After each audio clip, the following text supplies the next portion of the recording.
আসসালামু আলাইকুম। আজকে আমরা আন্তঃআণবিক বল কাকে বলে বা আন্তঃআণবিক বলের প্রকারভেদ এদের কী রকম বৈশিষ্ট্য আছে সেই সম্পর্ক নিয়ে আলোচনা করার চেষ্টা করব। তাহলে প্রথমেই শুরু করি যে আন্তঃআণবিক বল কাকে বলে বা এই আন্তঃআণবিক বল দ্বারা আমরা কি বুঝে থাকি সে সম্পর্কটা নিয়ে একটু আলোচনা করে আসি। প্রথমে বলে নেই যে আন্তঃআণবিক বলটা হচ্ছে এমন এক ধরনের বল যেখানে ধরে নাও যে আমি আর আমার প্রতিবেশীর মধ্যে একটা আকর্ষণটা বল কাজ করে, সেটা হচ্ছে আমাদের আন্তঃআণবিক বল। তাহলে এটা সংজ্ঞাটা কিভাবে দেওয়া যায় বলতো? একটি অণুর সাথে অন্য আরেকটা অণুর মধ্যে যে দুর্বল আকর্ষণ বল কাজ করে তাকে আমরা আন্তঃআণবিক বল বলে থাকি। যেরকম ধরে নাও যে হাইড্রোজেন ক্লোরাইড, এই যে হাইড্রোজেন একটা অণু এবং ফ্লোরিন একটা অণু, বা ফ্লোরাইড হতে পারে, ক্লোরাইড, যে কোনো কিছু হতে পারে। তাহলে এটা দুইটা আলাদা অণু। এই দুইটা আলাদা অণুর মধ্যে যে দুর্বল আকর্ষণ বল কাজ করছে সেইটাই হচ্ছে আমাদের আন্তঃআণবিক বল। তাহলে এটা সংজ্ঞাটা আরেকবার দেখে নাও যে একটি অণু থাকবে এবং অপর আরেকটা অণু চলে আসার পরে এদের মধ্যে যে সামান্যতম আকর্ষণ বা দুর্বলতম যে আকর্ষণ বলটা কাজ করবে সেইটাই আমাদের আন্তঃআণবিক আকর্ষণ বল। এখন চলো যে এই যে আন্তঃআণবিক আকর্ষণ বল, এটা পদার্থের ভৌত ধর্ম, যেমন ধরে নাও যে গলনাঙ্ক, স্ফুটনাঙ্ক, সান্দ্রতা, দ্রবণীয়তা এবং প্রকৃতির উপর প্রভাব ফেলে। তাহলে এটা কিসের উপর প্রভাব ফেলে? আমাদের বিভিন্ন ধরনের ভৌত ধর্ম থাকে, যেরকম গলনাঙ্ক হতে পারে, স্ফুটনাঙ্ক বা সান্দ্রতা, দ্রবণীয়তা, এগুলোর উপরে প্রভাব ফেলে। এখন আসি আমাদের সেকেন্ড যে প্রশ্নটা ছিল যে আন্তঃআণবিক বলের প্রকারভেদ, এইটা দেখে নিই। আন্তঃআণবিক বল মূলত আমাদের 4 প্রকার হয়ে থাকে। নিচে আমাদের 4 প্রকারগুলো আলোচনা করা হলো। তাহলে প্রথমটা কি বলতো? আন্তঃআণবিক বলের বৈশিষ্ট্য জায়গাতে বা প্রকারভেদের জায়গাতে এসে আমাদের 4 প্রকারের মধ্যে প্রথমটা হচ্ছে হাইড্রোজেন বন্ধন, দ্বিতীয়টা ডাইপোল ডাইপোল আকর্ষণ, তৃতীয়টা লন্ডন ডিসপারশন বল এবং 4 নম্বর যে প্রকারভেদটা রয়েছে সেটা হচ্ছে আয়ন ডাইপোল বন্ধন। তাহলে চলো যে আমাদের হাইড্রোজেন বন্ধন কাকে বলে সেই সম্পর্কে একটু জেনে আসি। এই হাইড্রোজেন বন্ধনটা হচ্ছে হাইড্রোজেন পরমাণুর সাথে, আমাদের প্রশ্নে বা আমাদের প্রকারভেদের প্রথমে আছে হাইড্রোজেন বন্ধন। হাইড্রোজেন তো আমরা চিনি যে এইচ পরমাণুকে আমরা হাইড্রোজেন বলে থাকি। তাহলে এই যে হাইড্রোজেনের সাথে আমাদের আরো একটা মৌল থাকবে, সেটা হতে হবে তড়িৎ ঋণাত্মক মৌল। এই যে আমাদের হাইড্রোজেন যেটা আছে সেটা অবশ্যই আমরা জানি যে তড়িৎ ধনাত্মক মৌল। এই তড়িৎ ধনাত্মক মৌলের সাথে যে কোনো একটা তড়িৎ ঋণাত্মক মৌল বা আমাদের হতে পারে উচ্চ তড়িৎ ঋণাত্মক পরমাণু, যেরকম এর মধ্যে পড়ে নাইট্রোজেন, অক্সিজেন, ফ্লোরিন, ক্লোরিন, এই ধরনের যেসব উচ্চ তড়িৎ ঋণাত্মক পরমাণু আছে তাদের সাথে যে বন্ধনযুক্ত অণুর মধ্যে সৃষ্ট বিশেষ শক্তিশালী ডাইপোল ডাইপোল আকর্ষণকে আমরা বলে থাকি হাইড্রোজেন বন্ধন। যেই রকম ধরে নাও যে আমাদের হাইড্রোজেন বন্ধন, এখানে হাইড্রোজেন তড়িৎ ধনাত্মক পরমাণু, এর সাথে নিয়ে আসলাম তড়িৎ ঋণাত্মক পরমাণু ক্লোরিন।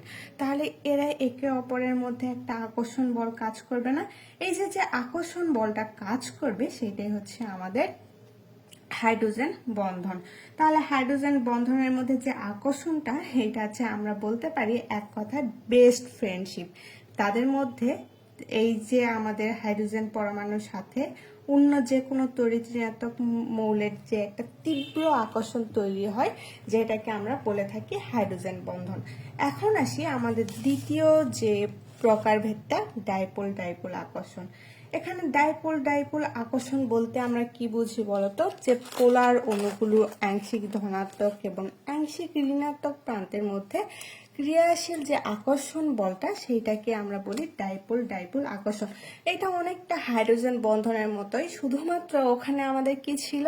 ওখানে হাইড্রোজেন, যে কোনো পরমাণুর সাথে আমাদের হাইড্রোজেন যুক্ত থাকতে হবে, কিন্তু এখানে যেটা আমরা পেয়েছি সেটা হচ্ছে হাইড্রোজেন থাকুক বা না থাকুক, যে কোনো পোলার অণুর সাথে আমাদের আরেকটা আংশিক ধনাত্মকের সাথে আংশিক ঋণাত্মক প্রান্ত যুক্ত হতে হবে। এই যে আমাদের HCl এর উদাহরণ হিসাবে এখানে দেওয়া যায় যে একটা পোলার অণু একটা ধনাত্মক প্রান্তের সাথে আর একটা ঋণাত্মক প্রান্ত আকর্ষণ করবে।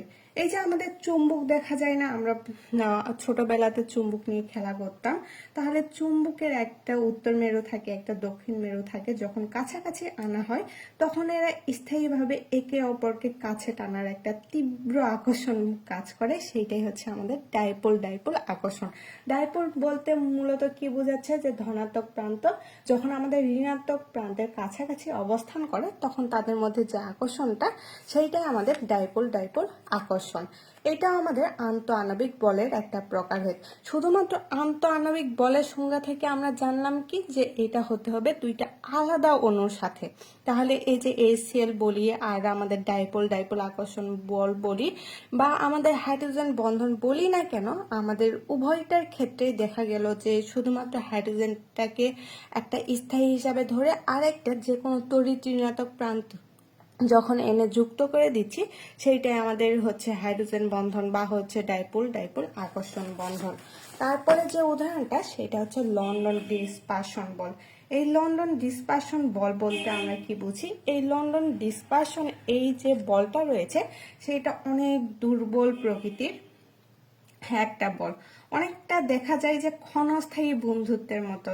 ধরে নাও যে আমাদের বাসে একজনের সাথে দেখা হইলো, দেখা হওয়ার পরে একটা সাক্ষাৎ, অনেক ভালো সম্পর্ক তৈরি হলো। বাস থেকে নেমে যাওয়ার পরে দেখা যাচ্ছে যে দুই বন্ধুর মধ্যে আর কোনো সম্পর্ক তৈরি হচ্ছে না, বা তাদের মধ্যে আর কোনো ধরনের কন্টাক্ট নেই। এই যে ক্ষণস্থায়ী যে বন্ধুত্বের সৃষ্টি হইলো, এইটাই আমাদের লন্ডন ডিসপারশন বল।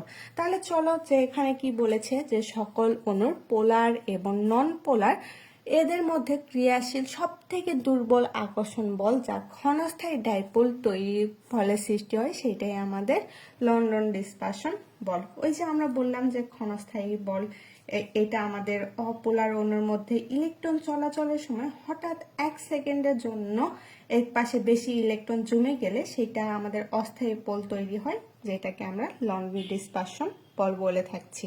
তাহলে এটা হতে হবে আমাদের, ধরে নাও যে CH4 এর ক্ষেত্রে বা মিথেনের ক্ষেত্রে, আয়োডাইডের ক্ষেত্রে প্রভৃতির ক্ষেত্রে আমাদের লন্ডন ডিসপারশন বলটা দেখা যায়। এখন আসি আয়ন ডাইপোল বল। আয়ন ডাইপোল বলের উদাহরণ হিসাবে আমরা কি দিতে পারি বলতো?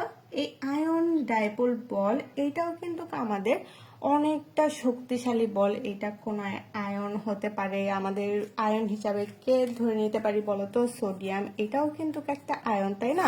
তাহলে কোন আয়ন এবং একটি পোলার অণুর মধ্যকার যে আকর্ষণ বলটা, সেটাই হচ্ছে আমাদের আয়ন ডাইপোল বন্ধন। এই যে আমাদের লবণের যে ধনাত্মক প্রান্তটা আছে, যেটাকে আমরা বললাম সোডিয়াম প্লাস, এই ধনাত্মক প্রান্তের সাথে আমাদের পানির একটা অণু, এই পানির অণুটা মিশ্রিত হয়ে আমাদের পানির ঋণাত্মক প্রান্ত বা অক্সিজেনের দিকে আকর্ষিত হয়। তখন আমাদের যে বলটা ক্রিয়া করে, সেটা হচ্ছে আয়ন ডিসপারশন বল। এটা অনেকটা দেখতে, তোমার ব্যাখ্যা যখন দিতে চাবো তখন ধরে নাও যে তোমরা ক্লাস করছো, এই ক্লাসে একজন সুপারস্টার আসলো, সেটাকে আমরা আয়ন ধরে নিলাম, আর বাকিরা সকলে কি করলো, ওই সুপারস্টারটাকে ঘিরে ধরলো, যেটাকে আমরা পানির সাথে তুলনা করতে পারি। তাহলে এই লবণের চারপাশে যখন আমাদের পানির অণুগুলো ক্রিয়া করছে, তখন এদের মধ্যে যে আকর্ষণ বলটা কাজ করছে, সেইটাকে আমরা আয়ন ডাইপোল বন্ধন বলে থাকি। এখন আসি এদের বৈশিষ্ট্য। আয়ন ডাইপোল বন্ধন বা এক কথায় আন্তঃআণবিক বলের মধ্যে যে বৈশিষ্ট্যগুলো, সেগুলো দেখার চেষ্টা করব। এই যে আন্তঃআণবিক বলগুলো, এইটা হচ্ছে আমাদের অত্যন্ত দুর্বল প্রকৃতির একটা বল। আন্তঃআণবিক বল দুর্বল কেন বলতো? ধরে নাও যে তোমার পরিবার, মানে আমাদের পরিবারের যে মানুষগুলো আছে, সেই মানুষগুলোর সাথে আমাদের একটা টান, যেটা সেই টানটা ভাঙা অনেক কঠিন, তাই না? কিন্তু এটা যদি হতে হয় প্রতিবেশী কেউ, ধরে নাও যে তোমার পার্শ্ববর্তী মানুষ, এই পার্শ্ববর্তী মানুষের সাথে আমাদের ফ্যামিলির যে সম্পর্কটা, সেইটা ভাঙাটা অতি সহজ। তাহলে এটাকে আমরা কি বলতে পারি, যে এই যে আমাদের আন্তঃআণবিক যে বলটা রয়েছে, এই বলটা হচ্ছে আমাদের ফ্যামিলির সাথে প্রতিবেশীর একটা সম্পর্ক। এই সম্পর্কটা অবশ্যই দুর্বল প্রকৃতির হয়। এই জন্য বলতে পারি যে এই বলটা বা আন্তঃআণবিক বলটা অত্যন্ত দুর্বল প্রকৃতির বল বা অপেক্ষাকৃত দুর্বল বল। তারপরে যে পয়েন্টটা রয়েছে, সেটা হচ্ছে পদার্থের অবস্থা ও ভৌত ধর্ম নির্ধারণে এটি গুরুত্বপূর্ণ ভূমিকা পালন করে। এটা কি রকম ভাবে বলতো? ধরে নাও যে তোমার অণু বা পরমাণু যে কোনো কিছু হতে পারে।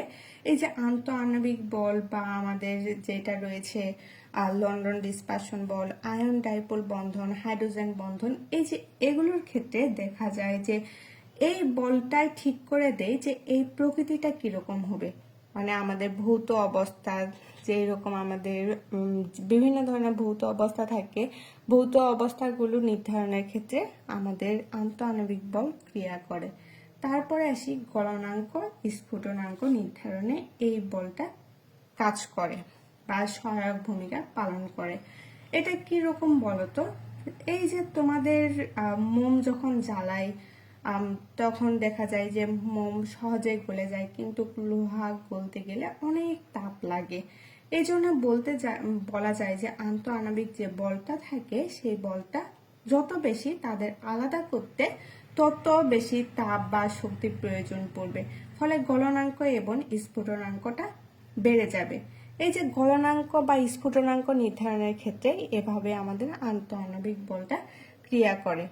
তারপরে আসি কম শক্তি প্রয়োগে এটা ভাঙা যায়। ওই যে প্রতিবেশীর সাথে আমাদের যে সম্পর্কটা, সেজন্য বলতে পারি যে এটা আমাদের কম শক্তি প্রয়োগে ভাঙা যায়।